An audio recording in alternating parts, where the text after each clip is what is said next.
Bom dia, estamos aqui mais uma manhã extraordinária com o Bíblia na Mesa e hoje aqui eu com o meu excelentíssimo convidado que ainda não se recuperou de uma caminhada de mais de 30 quilômetros.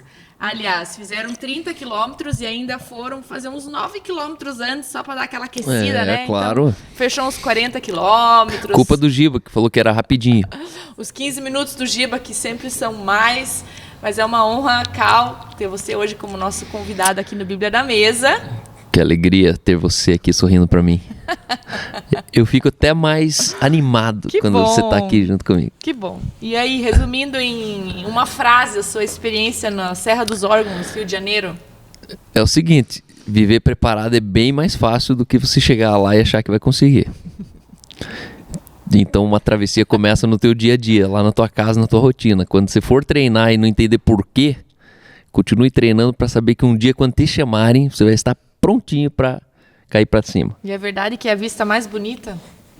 Não, é sinistro. É um arquipélago de montanhas, né? No coração da Serra Carioca. E é diferente do... Nem o Carioca conhece. Se o Rio de Janeiro já é bonito, imagine o que está escondido atrás daquilo ali, entendeu? O Rio de Janeiro é só a costa, né? Aí imagine que é daquele jeito ali para dentro, assim. E o Pico do Paraná em relação... O Pico Paraná tem 1.880 metros mais ou menos, lá era 2.260, então é um pouquinho mais alto. Subimos 1.200 metros de altitude, 5 montanhas, gostoso. Estávamos em 4 amigos, foi muito bom. Então, em outro momento você vai estar compartilhando alguns princípios sobre... Muito bom, na verdade deixei prometido já que eu vou falar sobre 8 lições aprendidas na travessia do Serra dos Órgãos. Então, mexe muito com a cabeça naquilo ali. Então fiquem aí atentos para os nossos próximos episódios. Mas ó, a vitória foi que nenhum dos 4 integrantes ramelou, entendeu? Ninguém desistiu, ninguém chorou, ninguém parou. E foi muito, muito bom mesmo. A gente encontrava muitas pessoas, porque na verdade é uma travessia, não sei se você sabe, mas é de 3 dias o normal. E vocês a gente fez em 10 horas. Diferenciado. Isso aí, como sempre, né? É muito bom que vocês voltaram vivos, né? As esposas agradecem. Não, foi perfeito. O dia tava bom. No meio de uma semana meio chuvosa, a gente pegou o dia lá com sol. Era maravilhoso, assim, tipo, o sol tava por cima das nuvens, a cidade inteira coberta de nuvem, e a gente tava por cima das nuvens, enxergando as montanhas, sem enxergar a cidade lá embaixo. Uau! A vista privilegiada. Muito bom. Então hoje nossa manhã já está sendo especial. Obrigado a você, querido ouvinte, que está aqui há um bom tempo acompanhando a gente. A gente tem hoje uma palavra especial, vinda do nosso convidado, Cal Dietz. Então com vocês, Bíblia na Mesa com Cal Dietz.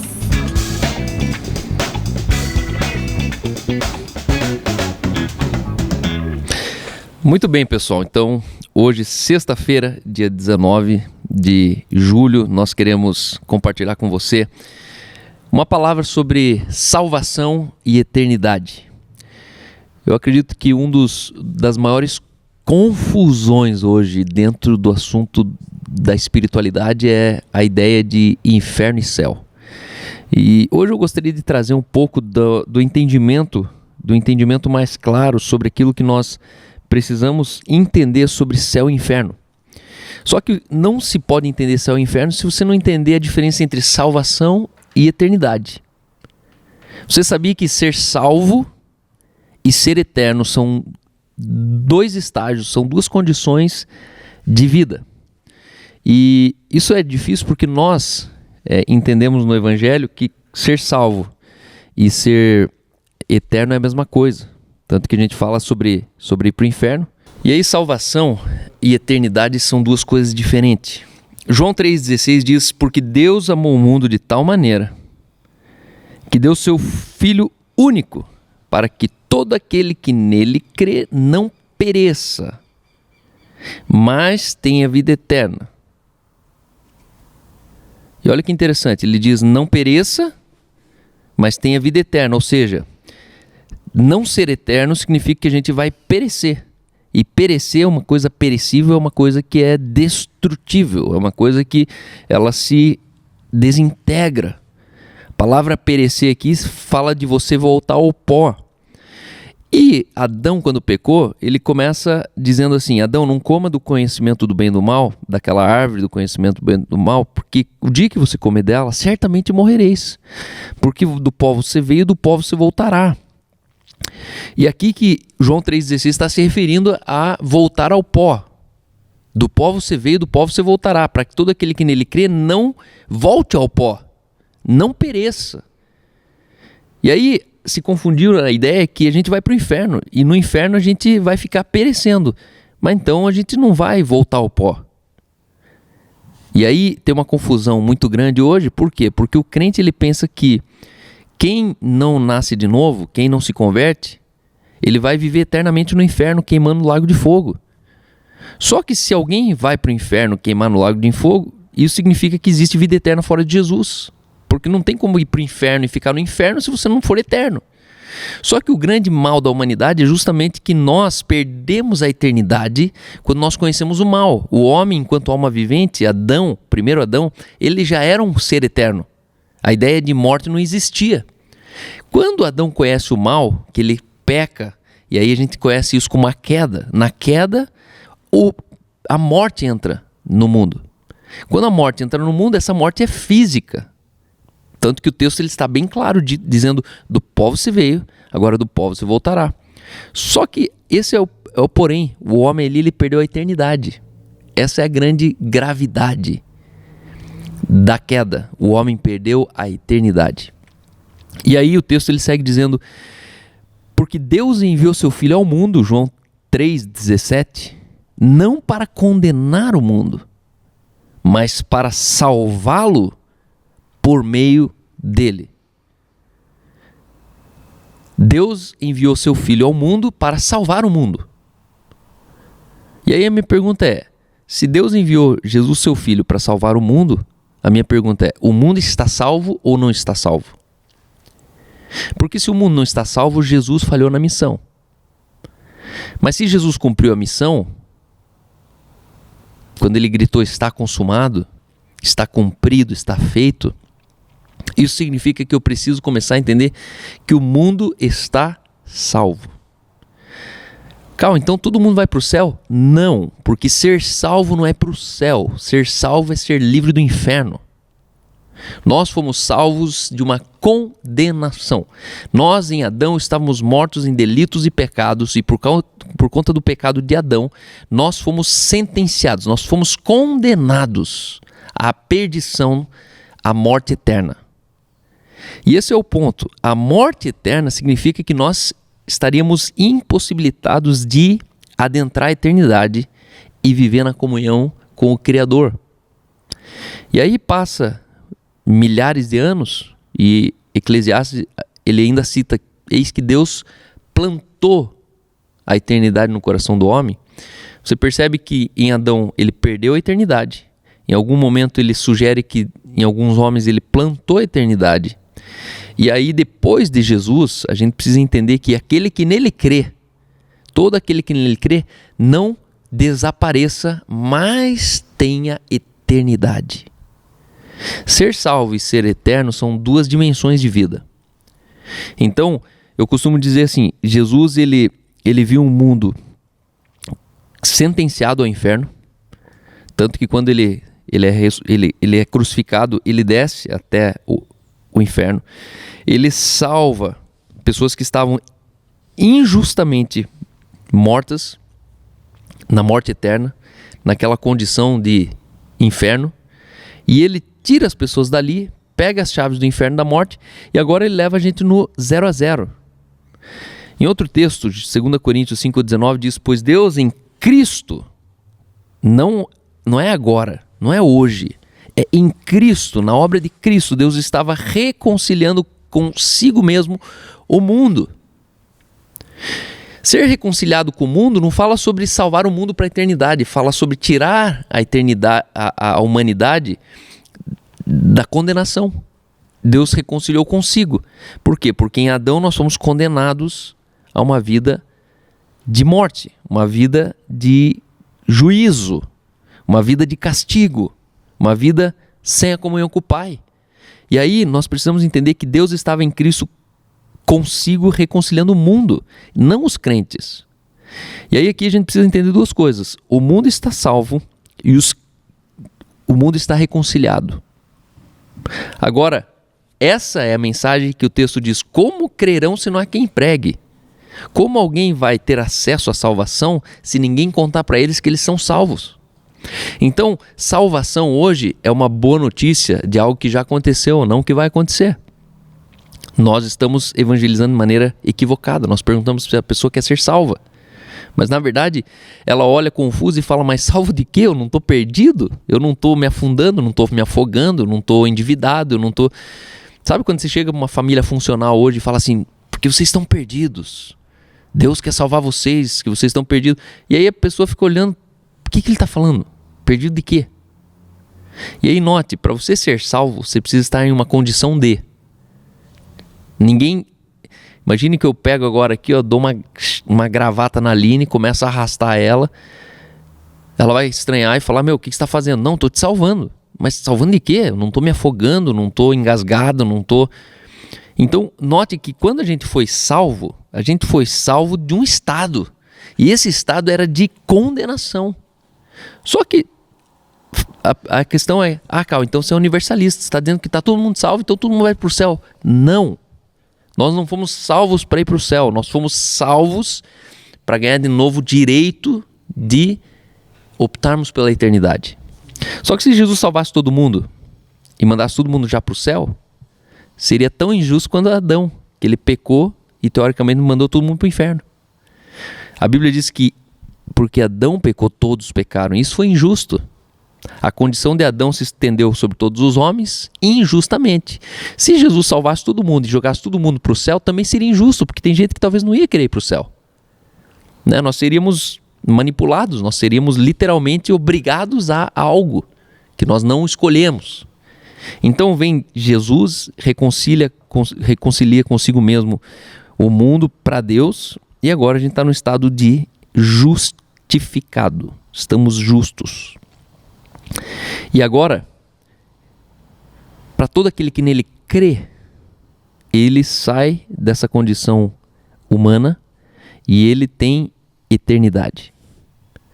Nós precisamos crer que Deus ressuscitou dentre os mortos. Romanos 10, 9 e 10 diz: se você com tua boca confessares a Jesus como Senhor e no seu coração você crer que Deus reconciliou Jesus dentre os mortos, então serás salvo, porque com a sua boca se confessa a respeito de salvação, com a sua boca se confessa e com o coração se crê para a justiça.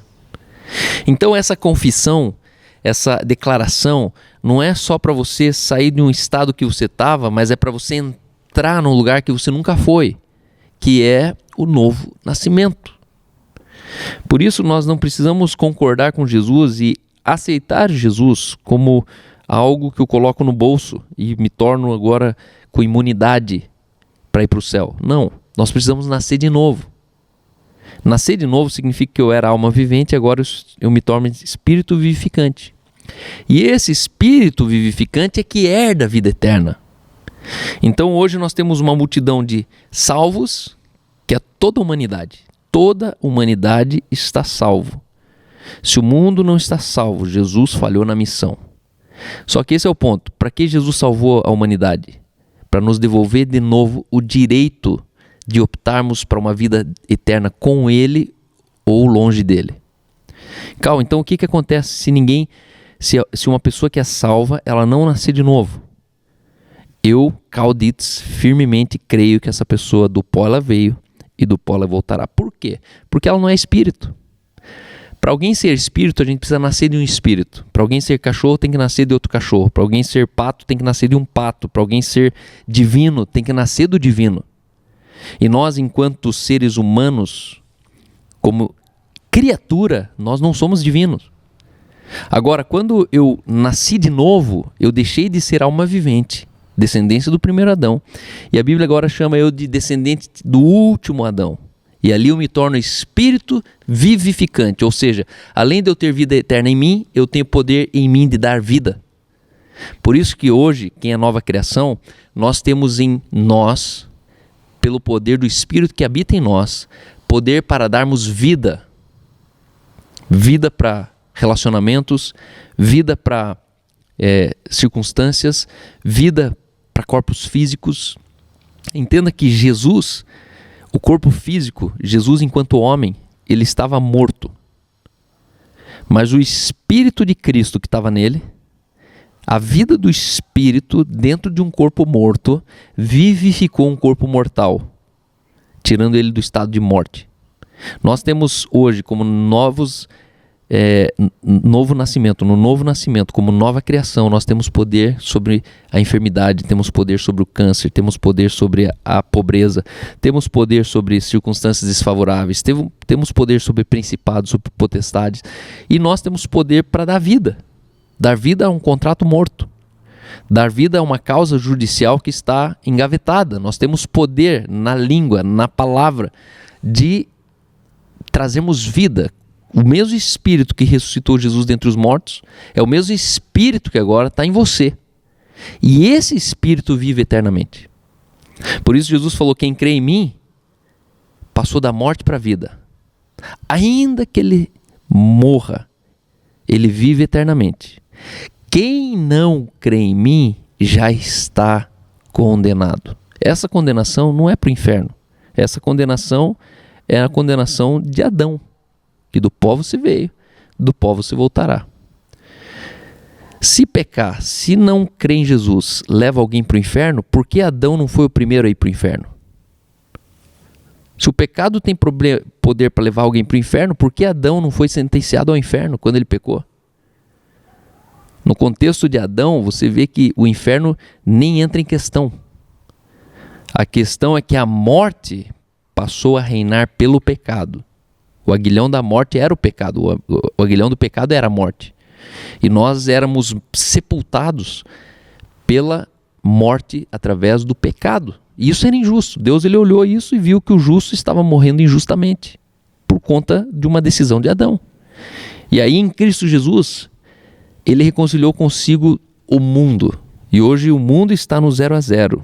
E todo aquele que nele crê tem a vida eterna. E quem não crê vai para a morte eterna. Do pó você veio, do pó você voltará. Entenda, quem nasceu de novo é um espírito vivificante. É um corpo humano com um espírito. Esse espírito tem alma, esse espírito é espírito, alma, e ele habita no nosso corpo. Então a mente, a vontade e as emoções que nós temos é da alma do espírito. O espírito é uma pessoa. E aí aquele que não nasceu de novo, ele é uma criatura. Ele é uma alma vivente. Ele é uma grande massa, que é o corpo humano, com uma psique. Essa psique também tem mente, vontade e emoções. Só que essa alma aqui, ela não é do espírito. Ela é uma alma humana. É uma alma desprovida da divindade.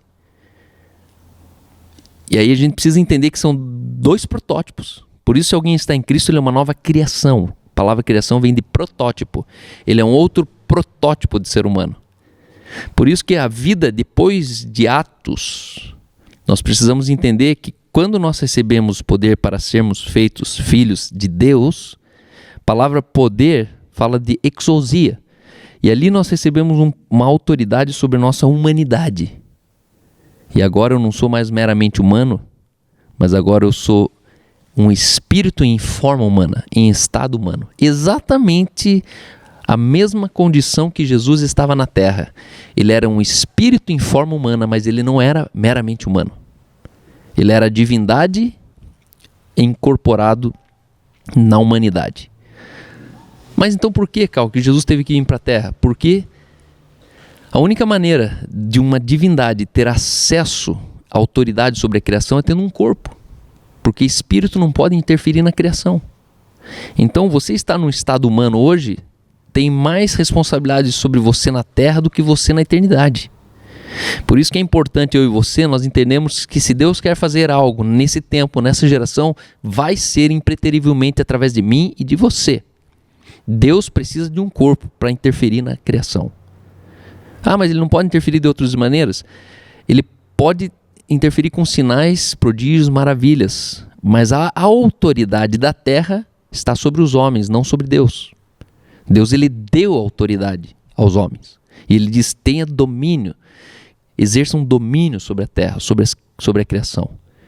E aqui a gente precisa entender que Deus é o primeiro a se submeter a esse homem dominando a terra. Deus, ele entra com a gente nesse domínio. Por que é importante entender tudo isso? Porque nós precisamos começar a enxergar as pessoas da perspectiva de salvação. As pessoas estão salvas e elas precisam ouvir essa boa notícia. Não ofereça mais Jesus perguntando se as pessoas querem Jesus ou não. Chegue contando para elas a realidade sobre elas. A obra de Cristo foi o esforço de Deus. Por isso salvação é um dom de Deus. Dom significa presente. Presente tem mais esforço de quem deu do que de quem recebeu. Então salvação foi um esforço de Deus em Cristo com a humanidade. Não é um esforço da humanidade para com Cristo. Só que agora, porque nós fomos salvos, porque a humanidade está salva, nós temos o poder para receber a vida eterna, na condição de você crer com o coração para a justiça e confessar com a sua boca. Tem que nascer de novo, Cal? Tem que nascer de novo. Quem não nasceu de novo não herda a vida eterna. Essa é a mensagem que eu gostaria de deixar nessa manhã.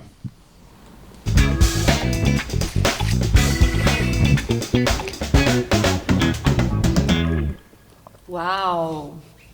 Uma das coisas importantes que eu percebo que você comentou é em relação às boas novas do Evangelho, né? Que quando você fala a respeito daquilo que Jesus fez, muitas vezes a geração ela está munida de boas novas que elas se tornam boas novas rasas, né? E quando você chega à profundidade de uma boa nova como essa, você percebe que ela é uma boa nova muito mais profunda, muito mais intensa, muito mais densa, muito mais real. E eu creio que tem muitas polêmicas, talvez, em relação ao que você diz. Por exemplo, a gente vê textos aqui, por exemplo, em Apocalipse 20:14, onde ele fala, né? Então, a morte e o inferno foram lançados para dentro do lago. E essa segunda morte, o lago do fogo, e aí no 15, se alguém não foi achado inscrito no livro da vida, esse foi lançado para dentro do lago de fogo. Então, tem alguns textos sobre aquele encontro era um sonho, né, do moço que estava no inferno e que rico pediu e Lázaro. água. Isso, e pediu água, o rico e o Lázaro. Tem alguns textos onde isso gera mais polêmica. Não sei se você quer falar um pouco sobre isso. Na verdade, é importante entender que o inferno existe. E eu não estou dizendo que não existe o inferno. Estou dizendo que o inferno não foi uma ideia de Deus para o homem. E eu creio firmemente que toda a ideia de inferno que desenharam até a cruz era exatamente como desenharam para nós. A gente ia para o inferno, ia sofrer lá, ia ficar torturado lá e nunca ia morrer lá, e era muito quente. Só que a gente não entendeu que a cruz interferiu e rompeu essa história. Então a gente continua achando que a cruz e nada foi a mesma coisa. A gente interpreta a ideia do inferno antes da cruz exatamente como ela era já depois da cruz também. E não. A cruz mudou a nossa sorte. Jesus entrou na história e ele mudou para sempre a ideia que o mundo vai para o inferno. E deixa eu ser mais radical. Se alguém vai para o inferno, a culpa é de Jesus, porque ele pegou as chaves do inferno e da morte. Então, se Jesus tem as chaves do inferno e da morte, a única maneira de alguém ir para o inferno é através de Jesus. Mas eu entendo que depois da cruz, o inferno voltou a ser reservado a Satanás e seus demônios. O inferno, o choro e ranger de dentes, se você vê, já é um termo usado lá em Salmo. E ranger de dentes fala de quando você rilhar, você range os dentes com as obras de justiça de uma pessoa. Quando algo que você faz gera em mim ódio, eu fico com ódio pela obra que você faz de justiça. E isso que nós geramos nas trevas. Quando a gente vê obras de justiça, isso gera nas trevas ranger de dentes. Não é um ranger de dentes de dor, é um ranger de dentes de fúria, de ira. E aí a ideia do rico e do Lázaro era justamente a obra de justiça e injustiça. E era uma ilustração. Só que é importante a gente entender que o Apocalipse também foi uma mensagem dada em visão. Então, se a gente pegar o Apocalipse e a gente começar a interpretar ele literalmente, a gente tem que interpretar ele do primeiro versículo até o último, não só na metade. Não só quando a gente vê o dragão, quando a gente vê a besta, quando a gente vê o selo. E aí eu entendo que tanto esse texto que você diz que foi lançado no inferno, isso é uma mensagem. É mais do que... Porque se o Apocalipse ele é literal, então como pode uma corrente prender os espíritos? Corrente não prende espírito, espírito não é preso com correntes. E o versículo 1 do Apocalipse fala justamente que você diz, né? O capítulo 1.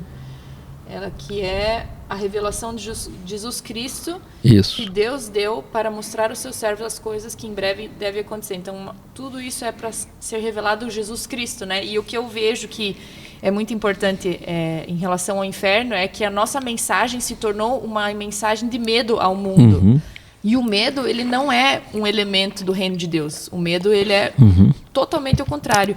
Então, o que a gente precisa entender é que a plataforma do medo, ela precisa ser extirpada na mensagem do reino. Exato. Porque se você prega uma mensagem de boas notícias numa plataforma de medo, de que as pessoas elas vão para o inferno, já não bate, né? Porque a mensagem, a palavra do reino, ela é carregada de amor, de paz e de justiça.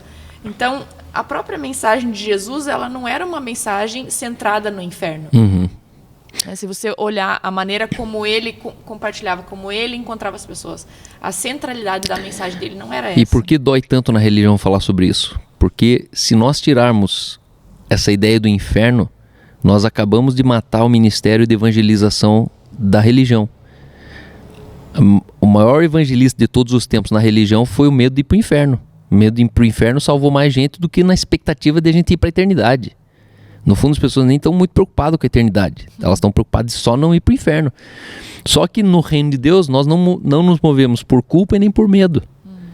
E são duas coisas que a realidade do inferno trazem para as pessoas. Sentimento de culpa e medo. Deus não está nisso. E aí, pelo medo, eu consigo manipular as pessoas. E elas, então, são controladas, elas são dominadas por mim e não pelo Espírito Santo que conduz elas em toda a verdade. Toda boa notícia com medo e culpa pode refutar que vão te vender outra religião. É a próxima religião chegando para você. Vão querer que você saia de A e vá para B. Você vai trocar 6 por meia dúzia. E o reino não se move por medo nem por culpa. O reino se move por revelação. E a revelação é o quê? Que Deus salvou o mundo. O mundo está salvo. E por isso hoje que nós não temos juízo de Deus. Porque o escrito de dívida foi rasgado. Deus reconciliou consigo a humanidade, ou seja, ele justificou não só o crente, ele justificou a humanidade. Só que hoje, por isso que a humanidade vive tão bem na Terra hoje. Porque as pessoas perguntam, mas cadê o juízo de Deus? Porque eles querem o Deus do Antigo Testamento. Vários pastores, eles amam quando dá tsunami, tragédia, catástrofe natural. Ele gosta daquilo porque aquilo, ele pensa que é a manifestação eu tô do lado que tá vencendo e você tá do time que tá perdendo. Tá vendo que Deus é verdadeiro? Ele mandou juízo lá no Brumadinho. Ele mandou juízo lá no Rio Grande do Sul, tá vendo? E nunca, Deus depois da cruz, nunca mais vai trabalhar com juízo sobre aqueles que ele salvou. Hoje, Deus ele simplesmente está nos dando tempo para nós acessarmos a eternidade, que é a vida de verdade. A vida de verdade nem começou ainda. Porque os muitos anos de um homem sobre a terra soam para o Senhor como um breve pensamento. Então Deus não está nem aí com os 70, 90 anos que a gente vai viver aqui na terra. Só que é nessa brevidade de pensamento de vida que nós temos a opção de crermos que existe uma vida eterna, uma vida para sempre. E essa vida eterna, sem choro, sem dor, sem envelhecer, sem mágoa, sem cólera, sem ira, sem violência, sem miséria, sem enfermidade, sem nada. A vida de Deus. A vida com Deus para sempre. E a gente precisa, como reino de Deus, vivendo na terra assim como é no céu, a gente precisa urgente, como reino de Deus, começar a trazer mais expectativas sobre a eternidade para as pessoas. Todo ser humano aguarda a expectativa da eternidade. Está dentro de nós a eternidade. A questão é que a gente precisa nascer de novo para como espírito herdar a eternidade. Meu pai morreu, eu sepultei o corpo dele. Só que eu não consegui chorar. Por quê? Porque o corpo dele não carrega a vida de Deus. O espírito dele está vivo. Mas você deu uma choradinha também. Não chorei nada. Eu chorei, na verdade, quando vi a bandeira do Brasil em cima do no túmulo hino nacional, dele. Então. No hino A nacional. bandeira do Brasil me quebrou quando eu vi o velho sendo sepultado com a bandeira do Brasil, assim, ó.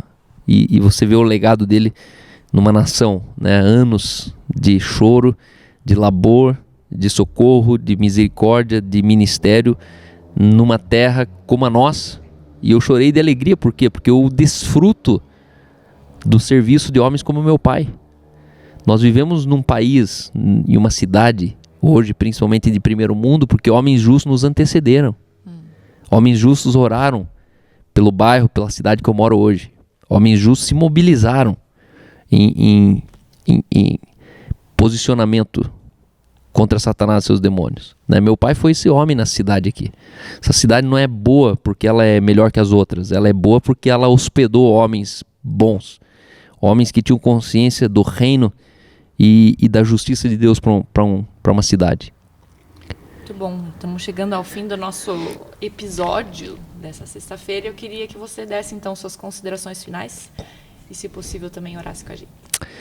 Que você sempre olhe com expectativa para as pessoas.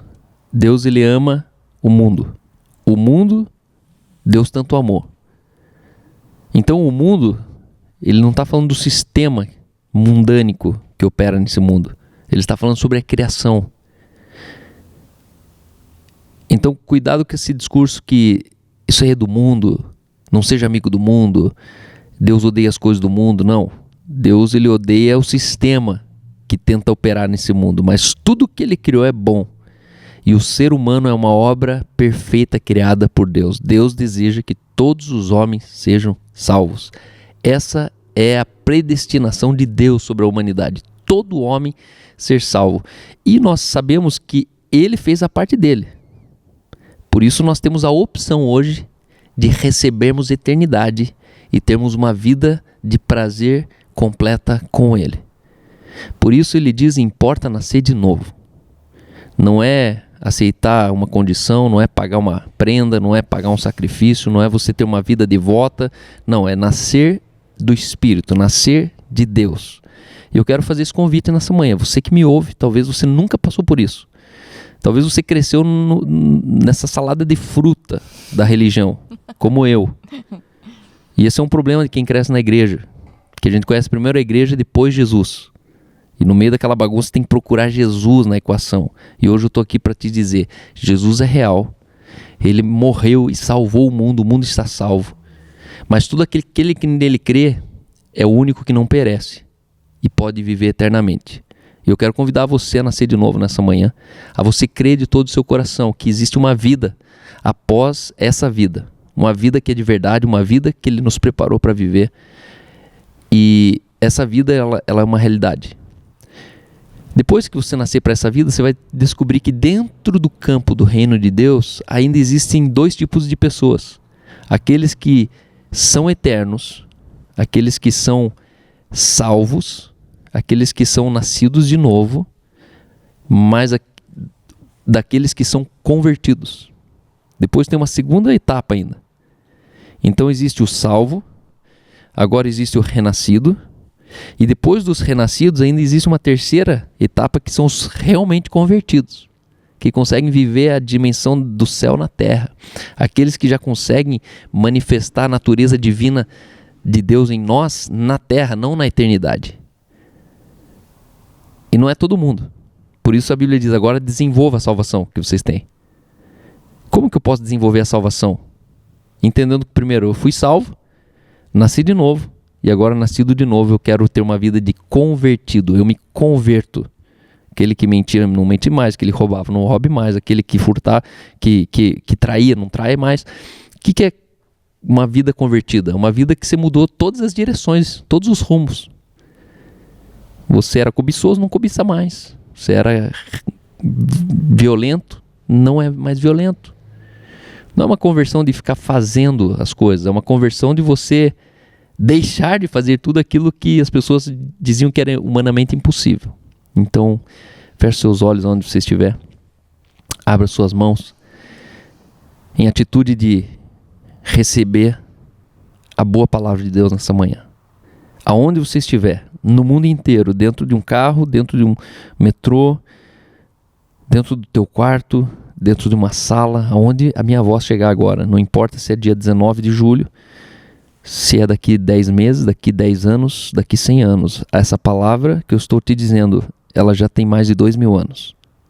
E eu estou sendo apenas um mensageiro na sua vida. Diz assim comigo, eu declaro que a minha vida pertence ao Senhor. E além de eu ser salvo, nessa manhã, eu creio para a justiça, que eu tenho acesso à eternidade, de uma vez para sempre. Nenhuma condenação pode ter sobre minha vida. Eu não devo mais nada. Eu sou justo, eu sou puro, eu sou santo pela obra de Cristo na minha vida. E a partir de hoje, entra na minha vida. Eu decido nascer para uma nova realidade, o reino chegado de Deus. A partir de hoje eu sou um filho, eu sou um embaixador, eu represento um reino, eu não sou desse mundo, mas eu estou apenas de passagem por esse mundo. A minha vida não é aqui, a minha vida é para onde Jesus foi. E Ele diz, eu vou preparar moradas, eu vou preparar lugar, mas eu vou receber vocês novamente. E assim eu declaro sobre você essa verdade. Você não é convertido a uma religião. Você não está convertido a uma religião. Diz assim, eu não sou convertido a uma religião. Eu não sou convertido a uma religião. Eu não concordo com uma filosofia de vida. Eu não concordo com uma filosofia de vida. Mas através do Espírito da vida. Mas através do Espírito da eu vida. declaro que eu tenho vida para sempre. Eu declaro que eu tenho vida para eterna. sempre. Eterna. Por isso eu declaro. Por isso eu declaro. Aleluia. Aleluia. Obrigado, pessoal. Deus abençoe vocês. Eu não preciso te dizer mais nada. A partir de hoje você vai descobrir que vai nascer fruto e dons na sua vida. Habilidades que você nunca imaginou que teria, você vai começar a experimentar. E fruto que você nunca imaginou que sairia de você. Você vai se tornar uma pessoa irreconhecível, porque as pessoas vão chegar até você, atraídas pelo fruto da sua vida. Tá bom? Deus abençoe vocês, me manda teu testemunho aqui. E até nossa próxima terça-feira. Obrigado, Aline, pela oportunidade. Também se inscreva no nosso canal, né? Se você ainda não conhece, estamos no Spotify, em todas as plataformas digitais e também no YouTube. E é sempre importante às terças, quartas e sextas-feiras. Terças e sextas às 11 horas, 11 e poucos da manhã. E na quarta-feira nós temos um episódio especial chamado Bíblia na Sobremesa, com Murilo e Lucas, onde eles sempre estão trazendo convidados que contam histórias de vidas transformadas, princípios elementares para uma vida extraordinária. Pessoas como você, que tomaram essa decisão como hoje, vivem uma vida na terra de uma maneira tão extraordinária que nós sempre amamos ouvir esses testemunhos. Nós colecionamos testemunhos, sabemos que o poder de Deus se manifesta em histórias, em resultado. Essa é a diferença do reino e da religião. A religião é vazia de resultado. Ela tem muita convicção e pouco resultado. O reino de Deus não se preocupa muito com as suas convicções, mas está focado 100% num resultado de vida, um resultado de mudança, de transformação. Então, sempre se oriente por isso. E se você quer ser um patrocinador também, entre em contato com a gente. Nós podemos anunciar sua empresa aqui, nós podemos anunciar o seu negócio aqui, e você também pode ser um dos patrocinadores dessa iniciativa que tem transformado milhares de pessoas. Obrigada. Valeu, pessoal!